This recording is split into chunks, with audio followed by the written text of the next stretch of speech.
আসসালামু আলাইকুম প্রিয় দর্শক, লাল মাটির লালমুখী আজকে উঠাইতেছি প্রথমবারের মতো। এই যে দেখেন, আলহামদুলিল্লাহ মোটামুটি বালা ফলন হয়েছে।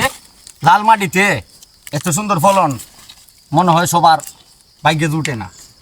তা আপনাদের দোয়া এবং ভালোবাসা আমার সাথে থাকার কারণে আমি এই যে দেখেন কত সুন্দর মুখী হয়েছে। দেখেন লাল মাটির লালমুখী অবশ্যই আপনারা জানেন এবং চিনেন।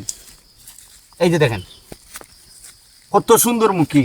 আলহামদুলিল্লাহ আপনাদের দোয়া এবং ভালোবাসা এতটুকু আমাকে অনুপ্রেরিত করছে। আমি শুকরিয়া আদায় করি আল্লাহর দরবারে, যে মহান আল্লাহ আমার এত সুন্দর ফসল দিছে, এত সুন্দর ফলন দিছে। আর লাল মাটির লালমুখী আপনারা তো সবাই জানেনই তার চাহিদা কতটুকু। তো প্রিয় বন্ধুরা, আমি বলবো, প্রথম ভিডিওতে আমি পূর্বে আরও অনেক ভিডিও দিয়েছি, কিন্তু প্রতিটা ভিডিওতে বলেছিলাম যে কষ্ট মানুষের কখনো বিফলে যাবে না। হাড় ভাঙ্গা পরিশ্রম করি, এই পরিশ্রমের ফল আপনাদের সামনে তুলে ধরছি। কেমন হলো আমার ফলনটা, আপনাদের কাছে কেমন লাগলো, দয়া কইরা কমেন্টে একটু বলে দিবেন। ভালো থাকেন, খুদা হাফেজ।